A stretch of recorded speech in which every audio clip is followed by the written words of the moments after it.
ከነገ ሰኞ ጀምሮ የኢትዮጵያ መከላከያ ሰራዊትና ፌዴራል ፖሊስ በአፋጣኝ ወደ ትግራይ እንዲገባ መወሰኑ ተሰማም።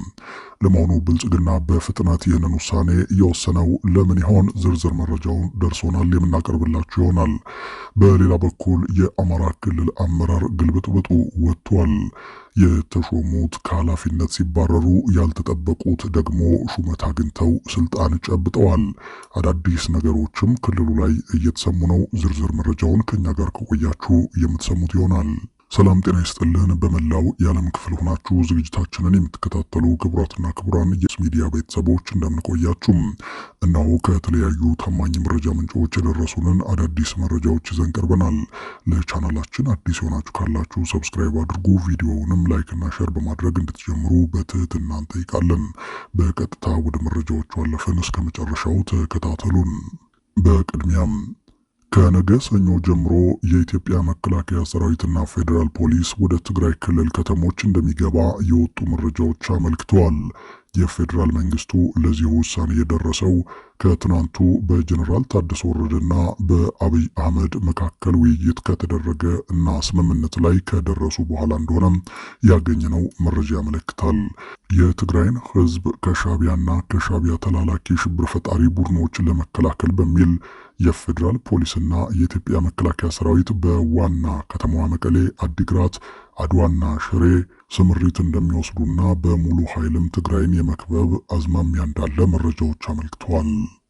በሌላ መረጃችን የአማራ ክልል አመራሮችን በየጊዜው በመቀያየር ጦርነቱን እያስቀጠለ የሚገኘው የብልጽግናው አገዛዝ በአማራ ክልል አዳዲስ ባለስልጣናትን ሹሟል።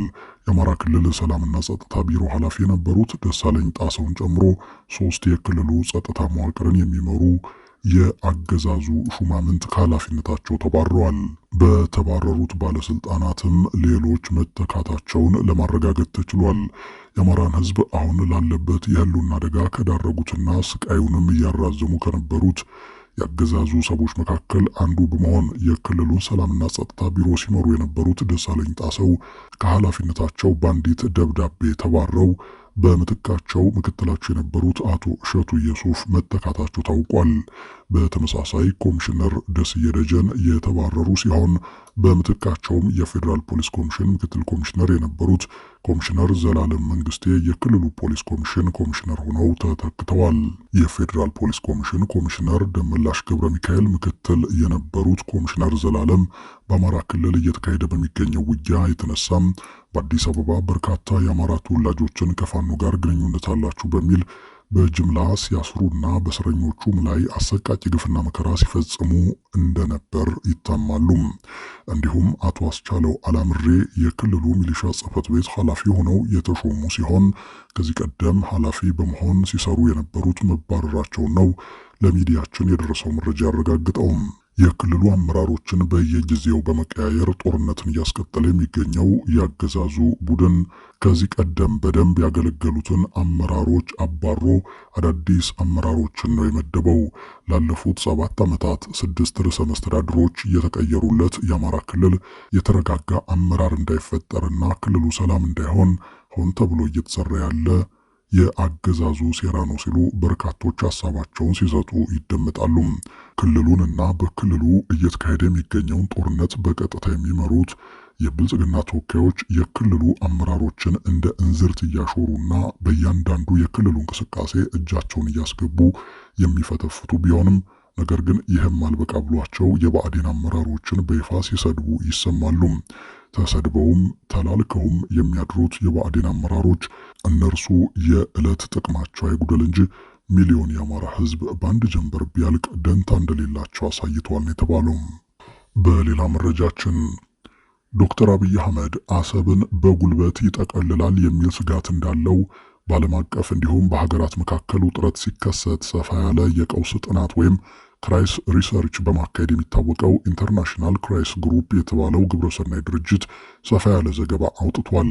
ይህ ግብረሰናይ ድርጅት ዋና መቀመጫው ቤልጅየም ብራሰልስ ሲሆን ዋነኛ ዓላማው በሀገራት መካከል ውጥረት ሲነግስ ጦርነትን ለማስቀረት፣ ሰላምን ለማውረድ እንዲሁም ለተለያዩ ሀገራት የፖሊሲ ጥናቶችን በማካሄድ ይታወቃል። ይህ ተቋም የአሜሪካ የውጭ ጉዳይ ፖሊሲን ከሚወስኑ የጥናትና ምርምር ማዕከላት ውስጥ አንዱ ምናልባትም ቀዳሚው ኢንተርናሽናል ክራይስ ግሩፕ ነው። ክራይስ ግሩፕ ከ3 ቀናት በፊት ማለትም በማርች 27 2025 ባሳተመው ጥልቅ የጥናትና ምርምር ውጤት የዓለም አቀፉ ማህበረሰብ ኢትዮጵያ የምትወስንበት የቀይ ባህር ጠረፍ ግዛት እንዲኖራት መግባባት ላይ ቢደርስም የዓለም የፖለቲካ አሰላለፍ መዛባትን ተከትሎ የኢትዮጵያ መሪ አብይ አህመድ ቀይ ባህርን በኃይል የመጠቅለል እድሉ ሰፊ ነው ሲል አትቷል። ሩሲያ ክሬሚያን፣ እስራኤል የጎላን ግዛትን በኃይል ከመጠቅለላቸው ባሻገር አሜሪካ የኃይል አማራጭን ሳይቀር በመጠቀም የግሪንላንድ ግዛትን በኃይል ለመጠቅለል ያላቸው አቋም ለዶክተር አብይ የልብ ሊሰጣቸው ይችላል ሲል በስፋት ያትታል። ምንም እንኳን አብይ አህመድ ከኤርትራ ጋር ወደ ጦርነት እንደማይገቡ ቢጠቅሱም ዲፕሎማቶች ግን ወደ ጦርነት ሊያመሩ ይችላሉ የሚል ስጋት እንዳላቸው ይህ ዘገባ በስፋት ይገልጻል። በሌላ ዜናም ሶማሊያ ለአሜሪካ ቁልፍ ወደብ ለመስጠት ያቀረበችውን ሐሳብ ሶማሌላንድ ውድቅ አደረገች። ራሷን በነጻ ሀገርነት ያወጀችው ሶማሌላንድ የሶማሊያ መንግስት በበርበራ የሚገኘውን ወደብና ወታደራዊ አየር ማረፊያ አሜሪካ በብቸኝነት እንድትቆጣጠር ያቀረበውን ሐሳብ ውድቅ አድርጋለች። በርበራ በሶማሌላንድ ሰሜናዊ የባህር ዳርቻ በሚገኘው የኤደን ባህረ ሰላጤ ላይ ትገኛለች።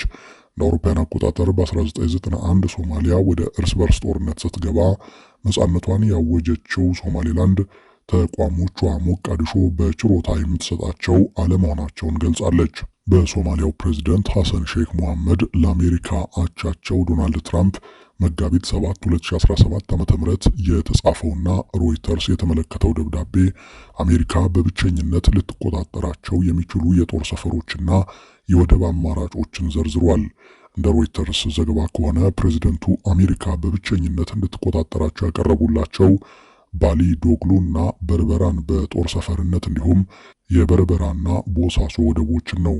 የሶማሊያው ፕሬዝዳንት በዚሁ ደብዳቤ ላይ አራቱም የቀረቡት አማራጮች የአሜሪካ የደህንነት ስራዎችን ያጠናክራሉ ሲሉ መግለጻቸው ተዘግቧል።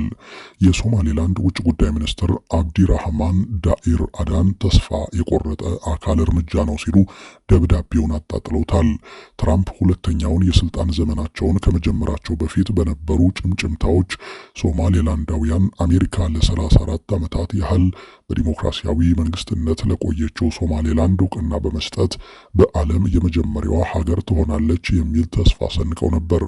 ሚስተር አዳን ለደብዳቤው በትዊተር ገጻቸው ላይ በሰጡት ምላሽ ለሶማሌላንድ የሚሰጠውን እውቅና ለማስቆም ማድረግ የሚችሉት ምንም ነገር የለም ብለዋል።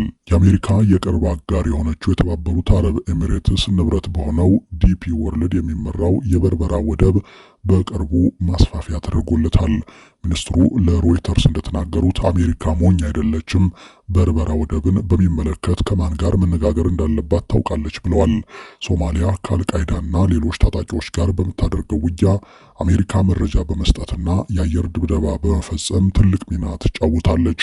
በደቡባዊና መካከለኛው ሶማሌ የሚገኙ አካባቢዎችን የሚቆጣጠሩ አልሸባብ የአልቃይዳ አጋር ነው ተብሎ ይታሰባል። ሞቃዲሾ ትራምፕ በመጀመሪያው የስልጣን ዘመናቸው እንዳደረጉት የሚሰጡትን ድጋፍ ይቀንሳሉ ብለው እንደሚሰጉ ታዛቢዎች ይናገራሉ። በታህሳስ ወር የሶማሊያ መንግስት በአሜሪካና ሶማሊያ ግንኙነት ላይ ተገቢውን የምክር ድጋፍ ለማግኘት በሚል ከአንድ ከፍተኛ የዋሽንግተን አማካሪ ድርጅት ጋር ለ1 ዓመት $600,000 ስምምነት ተፈራርሟል። የሶማሊያው ፕሬዝዳንት ሐሰን ሼክ መሐመድ አሜሪካ በብቸኝነት እንድትቆጣጠራቸው ያቀረቧቸው ባሊ ዶግሉና በርበራን በጦር ሰፈርነት እንዲሁም የበርበራና ቦሳሶ ወደቦችን ነው። ይህም አሜሪካ በቀጠናው እንደ ቻይናና ሩሲያ ያሉ ተፎካካሪዎቿ ላይ የበላይነት ይሰጣታል ተብሏል። እነዚህ ስልታዊ ይዞታዎች አሜሪካ በቀጠናው የምታደርገውን ተሳትፎ የማጠናከር እድል ይሰጣሉ። የማይቋረጥ ወታደራዊና ሎጂስቲክ መዳረሻዎችን ለአሜሪካ በማረጋገጥ ሌሎች የውጭ ተወዳዳሪዎች በዚህ ወሳኝ ኮሪደር ውስጥ እንዳይገኙ ይከላከላሉ ሲል ደብዳቤውን ዋቢ አድርጎ ሮይተርስ አስነብቧል።